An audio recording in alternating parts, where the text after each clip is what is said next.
Hello viewers, welcome to Ooty cooking channel. இன்னைக்கு ரொம்பவே சூப்பரான புதினா பிரியாணி செய்ய போகிறோம். அதாவது க்ரீன் வெஜ் பிரியாணி செய்ய போகிறோம். மற்ற வெரைட்டி ரைஸை விட இது டிஃப்ரெண்ட்டான டேஸ்ட்டில் ரொம்பவே சூப்பராக இருக்கும். ரொம்பவே ஈஸியாக செய்யக்கூடிய க்ரீன் பிரியாணி எப்படி செய்யறதுன்னு பார்க்கலாம் வாங்க. மசாலா ரெடி பண்ணுறதுக்கு ஒரு மிக்சி ஜாரில் அரை கைப்பிடி நிறைய மல்லி இலை சேர்த்துருக்கேன். கூடவே ஒரு கைப்பிடி ஃபுல்லாக புதினா இலை சேர்த்துருக்கேன். புதினா இலையை விட மல்லி இலை பாதி அளவு தான் இருக்கணும்.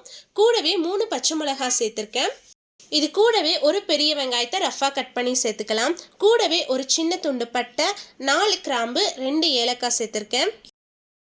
கூடவே 10 பல் பூண்டு சேர்த்துருக்கேன். 2 இன்ச் இஞ்சியை ரஃபாக கட் பண்ணி சேர்த்துக்கலாம். இது எல்லாத்தையுமே கொஞ்சமாக தண்ணி சேர்த்து நல்லா திக்கான பேஸ்ட்டை அரைச்சி எடுத்துக்கலாம். நல்லா திக்காக அரைச்சி எடுத்துட்டு வந்தாச்சு. இப்போ பிரியாணி தாளிக்க ஆரம்பிச்சிடலாம். ப்ரெஷர் குக்கரில் 2 டேபிள் ஸ்பூன் அளவுக்கு நெய் சேர்த்துருக்கேன். கூடவே 3 டேபிள் ஸ்பூன் அளவுக்கு எண்ணெய் சேர்த்துருக்கேன். எண்ணெய் நல்லா சூடானதும் இதில் ஒரு பிரியாணி இலை சேர்த்துக்கலாம். கூடவே 2 துண்டு பட்டை, 4 கிராம்பு, 2 ஏலக்காய் சேர்த்துருக்கேன். 1 டீஸ்பூன் சோம்பு சேர்த்துக்கலாம். சோம்பு எண்ணெயில் நல்லா பொரிஞ்சு வந்ததுக்கப்புறம் இதில் 3 பெரிய வெங்காயத்தை நீளமான ஷேப்பில் கட் பண்ணி வச்சுருக்கேன். இதை சேர்த்துக்கலாம். கூடவே ஒரு பச்சை மிளகாயை 2ஆக கட் பண்ணிட்டு சேர்த்துருக்கேன்.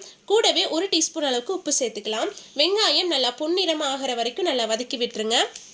இந்த பிரியாணிக்கு நம்ம மிளகாய் தூளெல்லாம் சேர்க்க போகிறது கிடையாது, வெறும் பச்சை மிளகாய் மட்டும்தான். அதனால் உங்கள் காரத்துக்கு தகுந்த மாதிரி பச்சை மிளகாயை சேர்த்துக்கோங்க.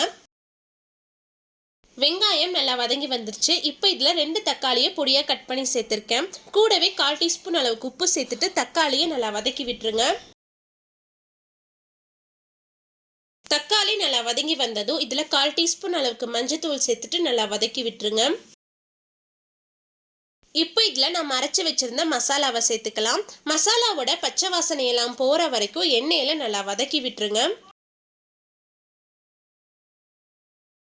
மசாலா நல்லா வதங்கி வந்துருச்சு. இப்போ இதில் காய்ங்க சேர்த்துக்கலாம். நான் கேரட், பீன்ஸ், பச்சை பட்டாணி எடுத்திருக்கேன். உங்களுக்கு எந்த காய் விருப்பமோ நீங்கள் அந்த காய் சேர்த்துக்கலாம். உருளைக்கிழங்கு, கேப்சிகம், காலிஃப்ளவர், இந்த மாதிரி எந்த காய்ங்க வேணாலும் சேர்த்துக்கலாம்.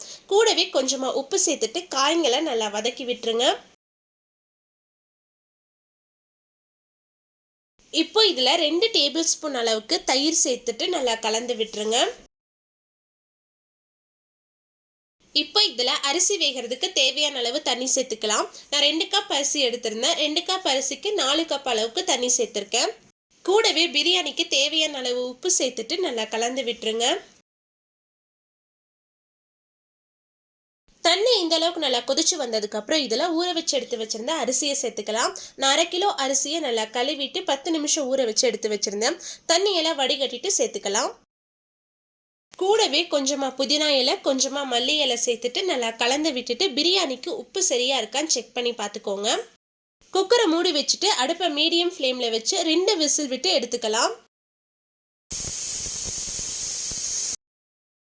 சரியா 2 விசில் விட்டு ப்ரெஷர் எல்லாம் போனதுக்கு அப்புறமா குக்கர் ஓப்பன் பண்ணியிருக்கேன்.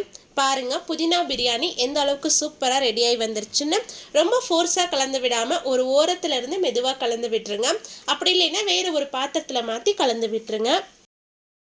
சாதம் எல்லாம் ஒன்னோட ஒன்று ஒட்டாமல் ரொம்பவே சூப்பராக உதிரி உதிரியாக வெந்து வந்திருக்கு. ரொம்பவே சூப்பரான டேஸ்ட்ல சட்டுன்னு ஒரு புதினா பிரியாணி செஞ்சிடலாம். அதோட குழந்தைங்களுக்கு சூப்பரான லஞ்ச் பாக்ஸ் ரெசிபியும் கூட. இந்த புதினா பிரியாணி கூடவே நான் இன்னைக்கு ரொம்பவே சூப்பரான சிக்கன் 65 செஞ்சுருக்கேன். நீங்கள் வெஜிடேரியனாக இருந்தால் காலிஃப்ளவர் 65, அப்படி இல்லைன்னா காலிஃப்ளவர் பக்கோடா செஞ்சுக்கோங்க. ரொம்பவே சூப்பராக இருக்கும்.